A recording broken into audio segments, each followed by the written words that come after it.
A very good morning. My name is Victoria Sabatani. A pleasure to be here with you this morning. Now, we're going to be discussing a topic that could be very much of interest to you, especially if you're trying to move from a place of poverty to a place of wealth creation. Now, for many Ugandans, the journey to wealth creation begins with a simple, just a very simple access to wealth, a simple financing, if I should even say. Yet beyond capital, a sustainable economic growth requires financial literacy. It also requires strong community institutions, as well as more and opportunities, if I should even say. Now, this morning, we're going to be having a discussion with people who for more than 25 years have really been in support. I'm talking about the Microfinance Support Center that has been working to bridge the gap through affordable credit, SACCO support, financial inclusion initiatives, as well as programs such as Yoga, which is something you've already heard about. This morning, we explore the impact of that work and what it means for Uganda's socio-economic transformation altogether, and for you, of course. I'm hoping to learn a couple of things. So joining me this morning, we have Tadeo Atuhura from the MSC, and as well as Mr. William Okweda, who's representing the Western region, who's a manager as well there at MSC. Good morning and welcome. Good morning. Good morning. Now, let's get to the discussion. Now, for many people who might not even understand what we're talking about when we talk about the MSC, perhaps let's start there and maybe paint a picture if we can. And Tadeo, maybe you could do that for us. Thank you so much, and great morning to our viewers. My name is Tadeo Atura, and I lead communications at the Microfinance Support Center. And the first and foremost, great appreciation for the introduction for MSC. For the last 25 years, the Microfinance Support Center has been at the forefront as a government agency to ensure that the lives of our people are transformed. And we're talking about the active poor. And how do we do that as a government agency? Our mandate is really linked to the bigger policy guidelines. We are talking about the tenfold growth strategy. We're talking about the Vision 2040. We're also talking about the discussion around how do we make sure that our people are able to join the money economy, they're able to create jobs, they're able to create wealth, and that all leads to the socio-economic transformation discussion. And for the Microfinance Support Center, they are really key areas of our mandate. The first one is around capacity building.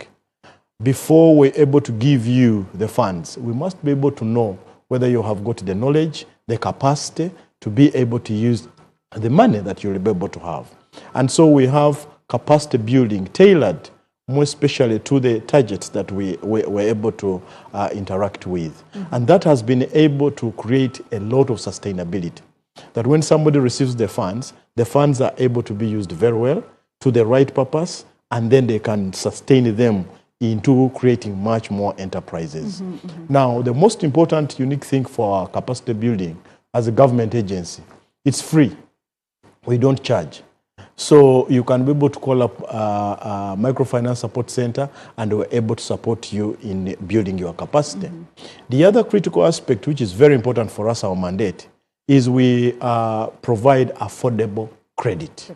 Affordable credit, affordable financing is very crucial for enterprise and business startup, because you can have very brilliant ideas, but when you don't have the capital that you need, sometimes those ideas remain on the table.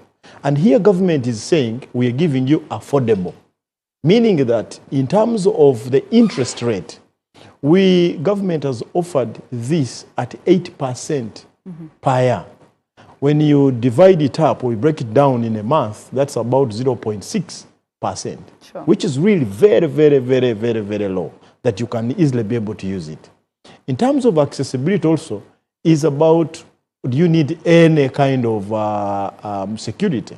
We don't have that. Yes. But also accessing it means that the turnaround time, our turnaround time is really very good for you to be able to start up a business.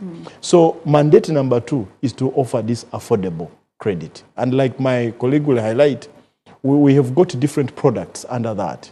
But inclusivity is very critical, because both for conventional, even Sharia compliant, to make sure that every person is included. Let's pause right there at the inclusivity part of it and talk a bit about what's going on, of course, in Western Uganda, because many times when projects like these come up, there's a huge focus of Kampala, a huge focus of people on, but now Western Uganda is, of course, included. What were the biggest challenges, Williams, for entrepreneurs in Western Uganda that we ourselves might not even be aware of? Is it the kind of challenges that the MSC is addressing in this case? Yeah, thank you, Victoria. We are glad to be here. I must state that, as Tadeo has stated, the national citizens have for long been excluded from financial access. Yes. Here we are talking about those members who are selling items on the street, who are in the market and do not have access to security. They cannot be able to access money from formal financial systems. MSC comes in to tell you that we are available, even when you don't have security, even when you have limited financial experience. We'll take you through, train you through business development services, and we capitalize you to be able to kickstart your business. You realize that most financial institutions do not finance startups. Yes. We came in with the Myoga program, which is our flagship, and right now it has caught the eye of everyone in the country. We've transformed the communities from being unemployed to now having access to money and be able to engage in micro enterprises. We're going to get to examples of that, because I think our viewers would love to know true examples of lives that are transformed and how exactly those lives were able to transform. But you've been doing this work for 25 years altogether, since its establishment. And let's look back a little bit and look to now. Have we achieved what we set out to achieve? And what were some of the challenges maybe that you could highlight in the past 25 years of the MSC? Victoria, just one thing that a part of our mandate, we work to support circles, groups, microfinance institutions. We do not give money to individuals. Now, just one thing around that and why we do it, to answer the question around the impact created over the years. Yes. When a circle, for instance, you are about 30 people. I'm just giving an example. Of course, our circles even go beyond those numbers. If one person in this circle saves 4,000 per day, you have a simple calculator there. How much would that be in a week? You're talking about really not less than 100,000+. What about in a month?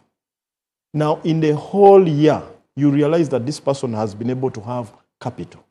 Now, if they are 30 of them, it means they're going to have really a lot of capital for them in their circle, meaning that they will have something like a small bank where they can be able to access affordable credit.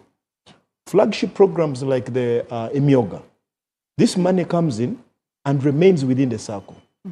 With the first initial capital of 30 million, going to the 20 million additional seed capital, this money is revolving within that circle. It means that the members within the Myoga circle are able to have really affordable credit for them to do different enterprises. Now, the question around what has it done over the 25 years?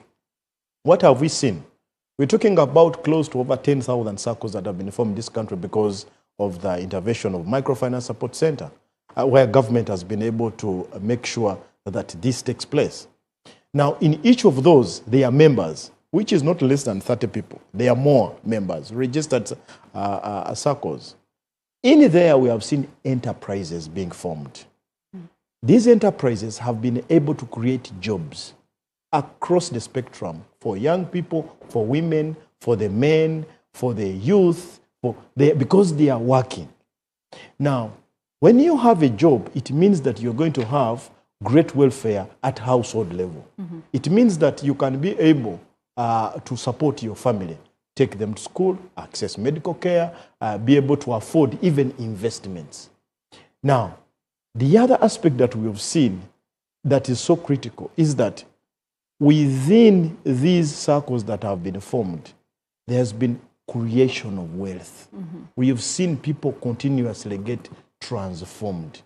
They are transformed because they are into the money economy. You have something that you take to the market. You have tomatoes to take to the market. You have poultry to take to the market. You've got something that you bring to the market that you can sell.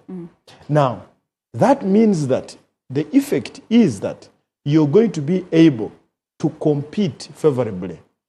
You have a job, your welfare is okay, you are into the money economy.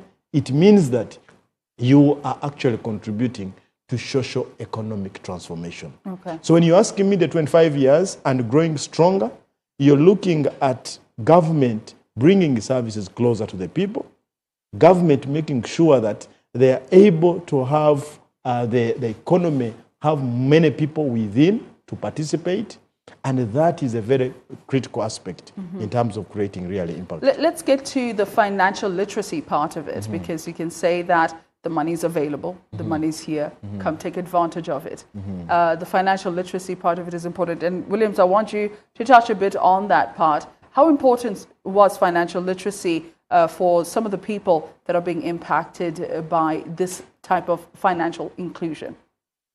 Yeah, thank you. You see, the culture of us Ugandans has been that we live and spend. Yes.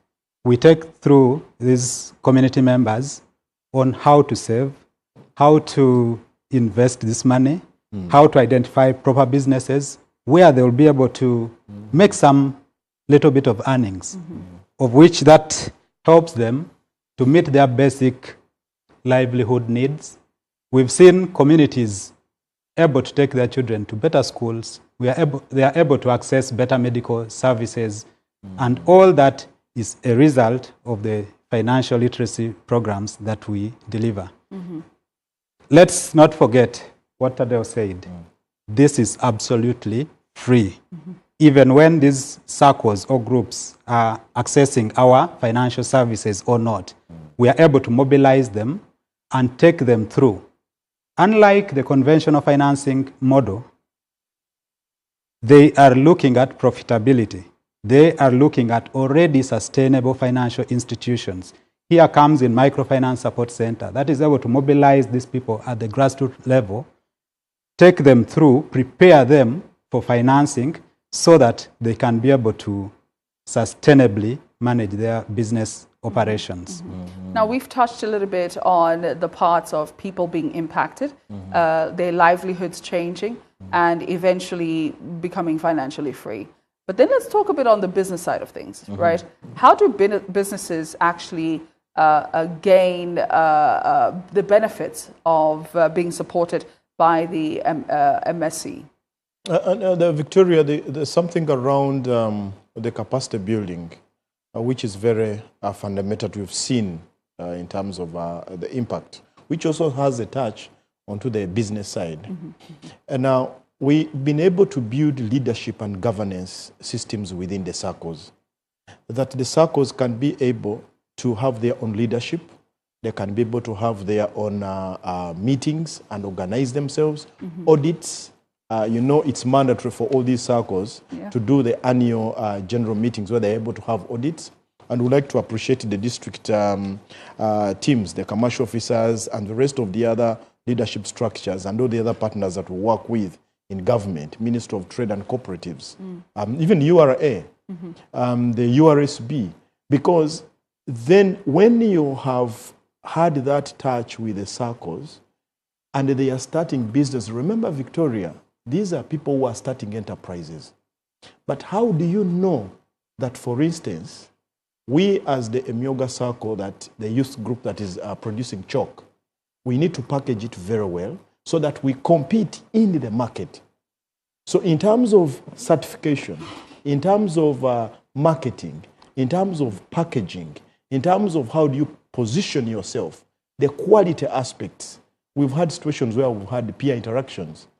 One circle moves to another circle. The members interact with each other and get to know that this is how you are in the market. Now, that helps the businesses to be really very, very quality and well packaged. And you know, once your business is managed very well, you have good capacity building, you have got affordable credit, you have got good marketing of the products, you have packaged them very well, you have steady market, you are right into the money economy. You are right into the space of wealth creation. I have always challenged the fellow Ugandans, and I say some of them, the mindset change. Victoria, there is a big question, do these things work? I can tell you across the country, I've been across this country, these things, wealth creation initiatives, work. I mean, it is a big question Yes. in many people's minds, especially those people who have not been able to tap into that money. There are many questions of whether this works or whether it's actually even beneficial altogether. I want to shift you a little bit and talk a bit about the mistakes that many entrepreneurs do once they receive the funding, which eventually can cause the parts of those perceptions that people say this doesn't work. What are those mistakes that entrepreneurs, maybe Williams, you could share, and of course today you could share the mistakes that entrepreneurs have made, that SACCOs have made once they've received the financing? Now, the ones that really, which we've been able to address under our capacity building and monitoring interventions is around ideation. Which ideas do you want to run with? And start off. And that's why it is very important, even before you have the money, you have a clear idea of what you want to do. Are you saying that there are people who have received money and not know what to do with it? No. It's about having, I can work alone and I cannot work in the group. Ah, okay. Yes. Okay. The whole aspect of we need to have people into cooperatives, be into a circle, and then work together is a very big aspect that we've seen, that even we need to encourage people at formation for the different circles and groups, for them to be able to come together and then work together for prosperity. Does it make it easier to access financing, meanwhile, if you come as a group like that? Yes, of course, for us, we do support groups. Yes. We don't give monies to individuals. To the other aspect is leadership. Leadership, to be able to know how do I lead to make sure that all our governance systems and structures, if you're talking about audits and all that, they are done and there's transparency, because that is very fundamental. And we have continuously been able to have the circles go through this. They become stronger, and now they can be able to run. If you attend one of the AGMs, I think Victoria will invite you one of these days. You attend one of the AGMs for our, more special, our Myoga circles. Okay. You will be amazed at how leadership is transitioning from one person to another, the accountability mechanism that is there, the prospects. We have got circles that are doing strategic plans to look at what are they going to be in the next 5 years. And that is very important because you're doing institutional growth. You're having leadership mainstreamed within the circles. And trust me, we are now celebrating 25 years. Victoria, by the time we come celebrate, You've been doing something right. Yeah, you will be able to see that these are small banks, competent banks that are able to serve our people. From your side, Williams, what kind of mistakes do you see entrepreneurs making once they receive funding or even before they receive funding? Yeah, thank you. These are basically small and micro enterprises, and they are family-run businesses that do not take keen interest into succession planning. When we give money, we ensure that we are closer to these people. We go on the ground to be able to check on the normal operations of the business. Where we find issues, we are able to provide on-site technical assistance to the people that are on the ground. But we also encourage them that you should be able to plan the continuity of this business. Imagine someone comes, wakes up, comes open, there are other things to attend to. Then because he's not around, he's closing the business for like some hours, and that's already time lost and money lost. So in all that, we are able to take them through that you do not necessarily need to be present to run this business for it to be sustainable. We do financing for impact. Yes. In the end, we are able to ensure that even when we give money to the SACCOs, we do not want them to exploit the members. We ensure that the members access this money at the same affordable rate. If we are giving you at 8%, even if you put a markup of simply 8 to make it 16 or 15%, that's something good for the end beneficiary. And that's one of the issues we emphasize, that the business community access affordable financial services. We've worked through partnerships. He has mentioned so many government entities, development partners, NGOs. We partner. Even where we cannot reach, we have community outreach personnel. Under the EMIOGA program, we're having field extension teams that are able to identify what's going on a day-to-day basis, and they're able to feed this information to the zonal offices, which we are able to address as and when they come. And for that, we've been able to see tremendous success in our delivery model. How do you manage the issues of transparency in this case? Everywhere and anywhere where there's money, somewhere, somehow, a lot is bound to happen. But when it comes to transparency, a program like this requires almost transparency to see where the money is going, how the money is being used. How do you manage transparency within the SACCOs and the people that you have supported? What does accountability look like? Yeah, but the Victoria raised something very fundamental.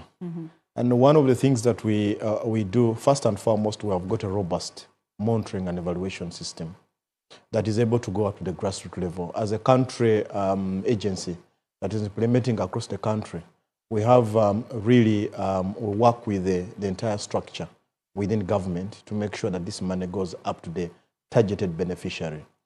The other aspect is that we have digitalized systems. When we have monies disbursed, like for instance for our very great impactful program, the EMIOGA, when the funds are disbursed, all the stakeholders, including the steering committee, including the chairperson, the leadership of the SACCO, they all get a message that, no, we are at this level. Maybe the money has been approved, it will be disbursed, or it has been disbursed. That message comes to everyone. So the members are able to know at what stage are we. But very fundamentally is that the committees, the meetings that we have, annual general meeting, these are other committees where SACCOs are seated, they are able to get to know exactly how much money has come. And you must be able to account for it.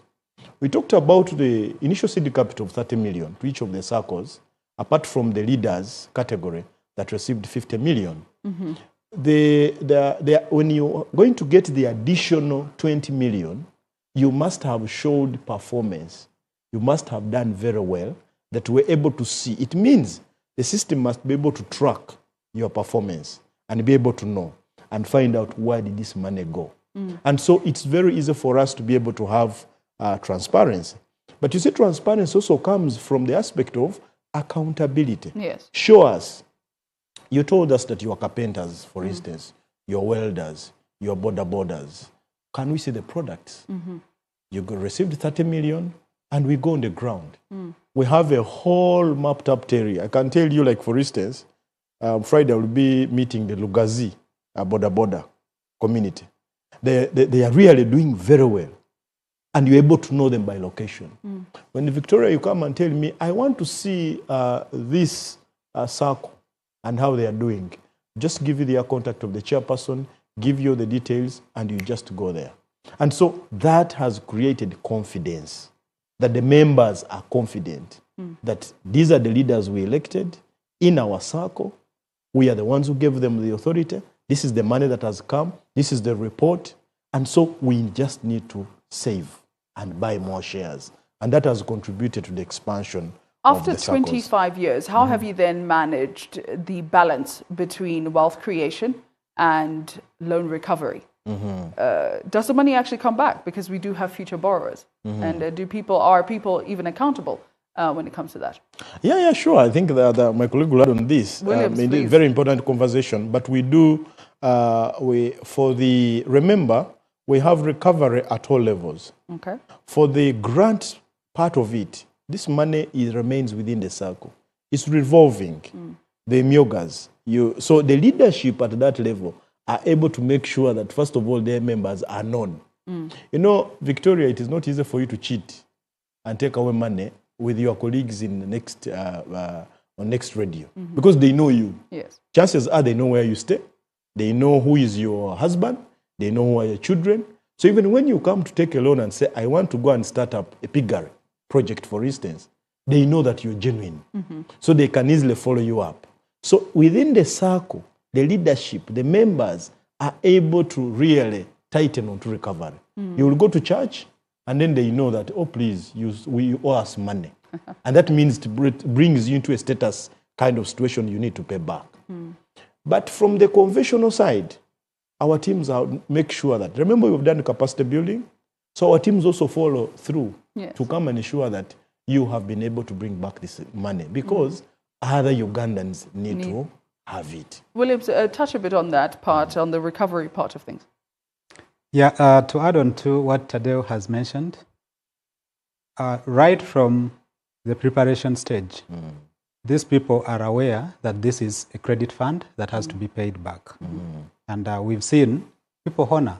We have people that have graduated from the first loan and they're now in the 10th loans, and they're paying well. And we can only reward those that have paid for us to continue with them. Those that are probably having challenges, we first go back and address that challenge by training them and so on. I can tell you we've recorded high repayment rates of 80 to 90%, notwithstanding challenges that go beyond the group and members' potential to pay. But even when that happens, we sit down with them, agree on a workable solution for them to be able to repay back this money. If it means refinancing, if it means restructuring the credit facilities, we've done. And unlike other programs, we can ably tell the citizens that we are able to collect back this money. It definitely sounds like good news that you're able to collect it and give it back, and people are able to benefit. Like you said, it is basically revolving. But how do you ensure that some of the programs that you have and are managing, in this case, Emyoga, for instance, is judged by its economic impact and not necessarily its political perception? And that's very brilliant, Victoria.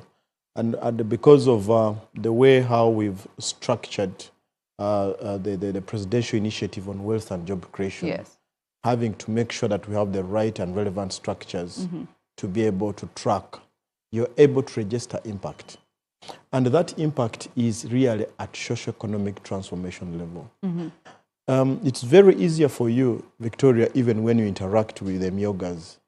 When they tell you their story, they tell you, look, I wouldn't even afford to do what I'm doing now. This was my situation. Right now, I am at this level. We have got groups that tell you amazing stories. We have restaurant owners.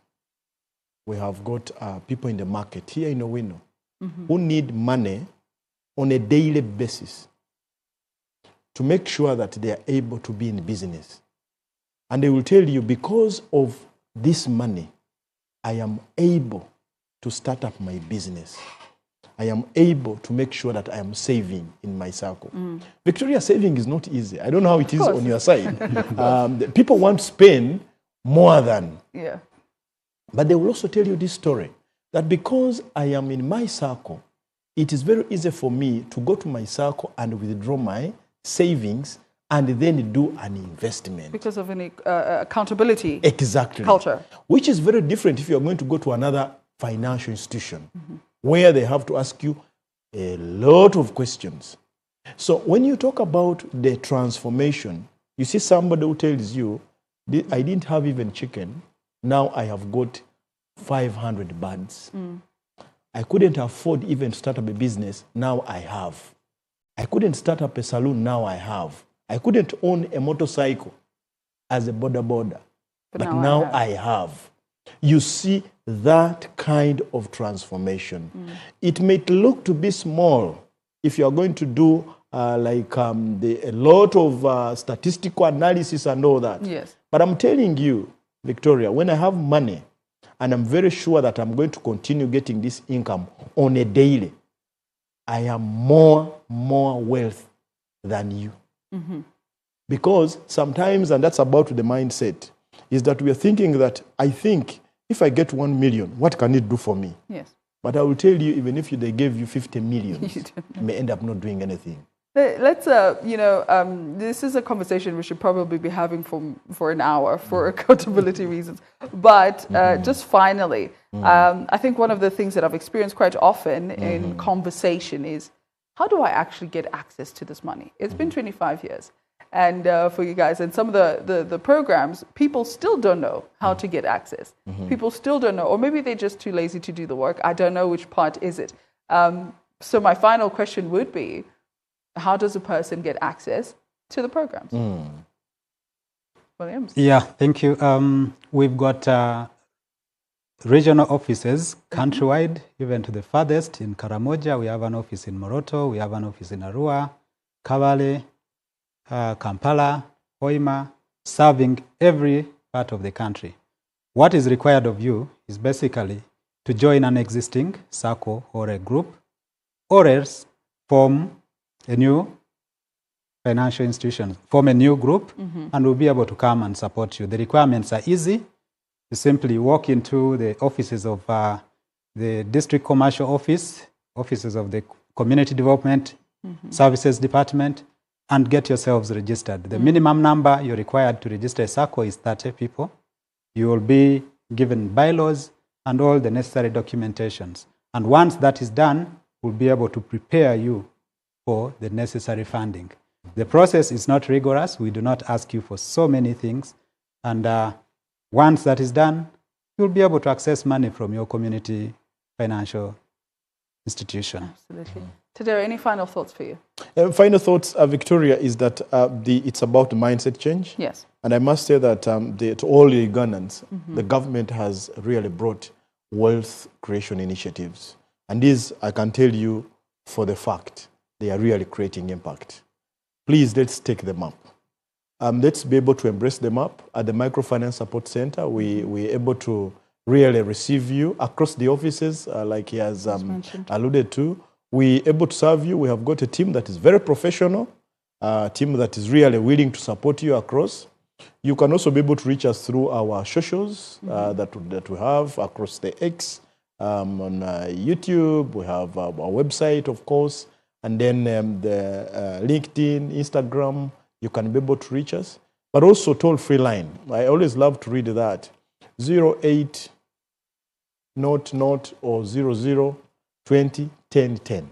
You can be able to reach us out. And start now. Don't wait. Don't listen to so many things that will not help you. Just start now, Victoria, today. I'm looking at Victoria joining a journalist's Omwoga circle because that category is there. Start saving. Buy the shares. Then invest. Government has brought the funds. And at Microfinance Support Center, once you are in a circle, you are in a group, you are in a VSLA, you are a microfinance institution, we're able to sit you down and support you so that you can be able to have the funds. And all these ones are not paid for, by the way. When we hear anything like, please, they have asked me for money, please do alert us. We will be able to deal with that. All these services are available because we are a government agency. Absolutely. Yep. Thank you so much for your insights and sharing with us today. And congratulations on the 25 years. It's not a small feat at all. You've been doing some work, of course. And, you know, access to finance remains one of the most important building blocks for the economy and the growth, of course. But as we've heard this morning, sustainable transformation requires much more than just credit alone. It requires knowledge, organization, and opportunity. So thank you again to Tadeo and Williams for joining us and sharing some more insights. But for me, Victoria Swatsane, let's take a quick break.